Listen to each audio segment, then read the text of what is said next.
Thanks for staying with us. An Edgewood, Maryland man was arrested for providing material support to ISIS. Colin, why is ISIS so attractive to some people, do you think? You know, to be perfectly honest with you, I see ISIS the same way that I see a lot of other counterculture movements. And this is what I see the attraction to a lot of disaffected young people.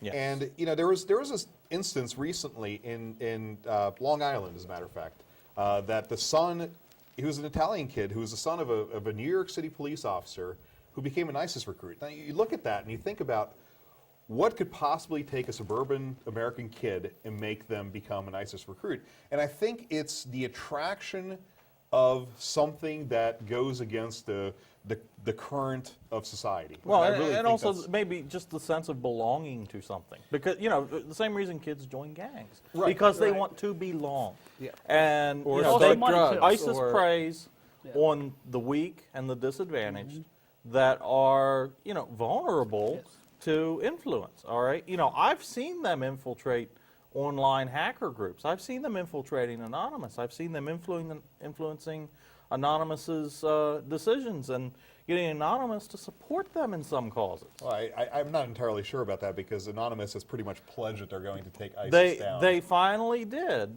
okay? But before that, a lot of Anonymous, and I have actually tracked this stuff now, a lot of Anonymous was actually unwitting mules for terrorist communications. All right, you know, the internet memes that you see online, all right, some of those images actually have embedded hidden messages inside of them. Right. No, and of course, and the problem with any sort of online communication is exactly that it can carry hidden messages.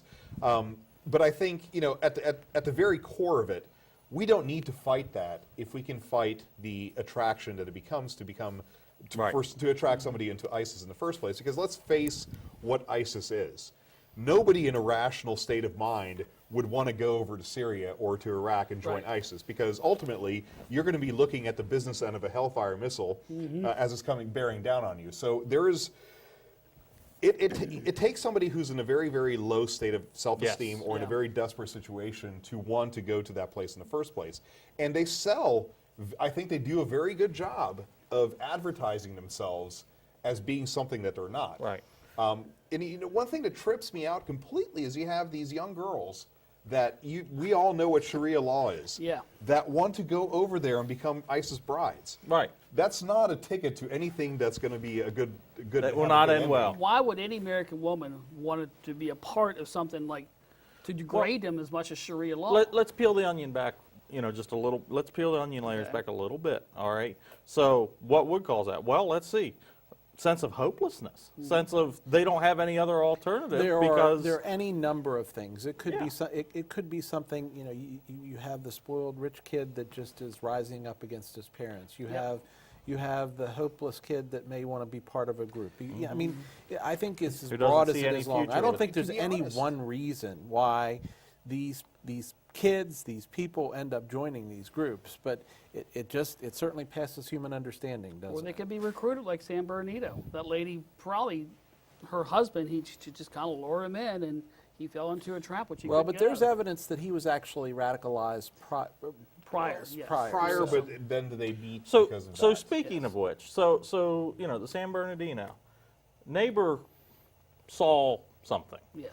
didn't say something because they didn't want to be accused of being a racist. Well, and that's a question for the people here in Maryland, because the question of this segment is, you know, Edgewood, Maryland. Boy, that's pretty close to home. It is Do we have ISIS recruits in Hagerstown? And if so, how is our sheriff's department looking for them? You know, how is our police department dealing with it? Are we in a position as citizens that we do the see something, say something routine? Well, and If you see something, say something, Yeah. And I so think- someone can call you a racist. I think that's a very valid point. And at the end of the day, would you rather be called a racist or be the person who doesn't report something that occurs? I think. Or you there could report is- the clock that looks like a bomb and get sued. Right. Right. Right. Right. But I think And there get- is a and get deeper, away to the and I White think, House. you know, that's not necessarily a fair. I think that was an overreaction when you're dealing with an elementary school kid with a science project that's Who built probably- a mini suitcase bomb? Because that's what it actually looked like. Have Yeah, you it seen did. the photos? It Yes, I've looked seen the like a photo. miniature suitcase And I thought he bomb. was in middle school. How about the kid with the Pop-Tart? Regardless. Blown Nevertheless, out of proportion. Right. Nevertheless, I think that there is I think there is level for concern, because the reality of the matter is, I think the same types of social factors that push somebody to become a heroin addict, that push somebody to become a lot of other subversive behaviors, are the same that are pushing people towards this. We haven't done too well in terms of dealing with the drug problems. So I think that rather than attacking necessarily the tactical piece of it, which is to look, to say something, see something, there's probably a deeper approach that we need to take to try to identify what drives people towards this and try to intercept it at an earlier stage. And I'm not entirely sure that we can do that, but that's something that we need to work towards. Yeah.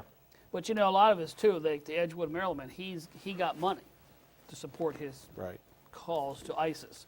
Well, and the other thing that I think has an impact on it, having nothing to do with doing something against your parents or others, is the fact that when this happens, you are immediately a celebrity. When you these kids these people that do these mass shootings and these terrorist attacks, their pictures on the news for the next 6 months. 5 minutes of glory. But at the same time, if you falsely accuse somebody of, I think they're a terrorist, then you're instantly a celebrity too, and not in a good way. Well, you know what, to the viewers of Flipside, if you see something, report it. Yes. That's the key. You know what? And make sure you document everything you say and do is the key. There's a lot of issues out there in the United States we have here, and like say drugs. So terrorists or recruiters of terrorists will focus on those people because of money. It comes down to money. Yep. So you get Follow someone the money. who doesn't work, who's lazy. All of a sudden now you got $10,000 set in the bank and go do this and buy this. Right. So, Jim, what do you think? I agreed. I don't think there's any one reason why these people are radicalized. I don't think there's any one cure that's going to fix the problem. I just think we need to be diligent, and again, one thing I do think we have control over is, I hope, and I know that the media outlets are a business, but I hope at some point they'll stop making heroes out of these people, because that's essentially what they do when they post We've had their over 30 picture. terrorist attacks, and we can talk about Oklahoma City, we can talk about Oregon, we can talk about Fort Dix. We've had, even our own terrorists, which is very few. So, basically, we're going to end here with Jim, and next up, fantasy sports teams, are they really unconstitutional?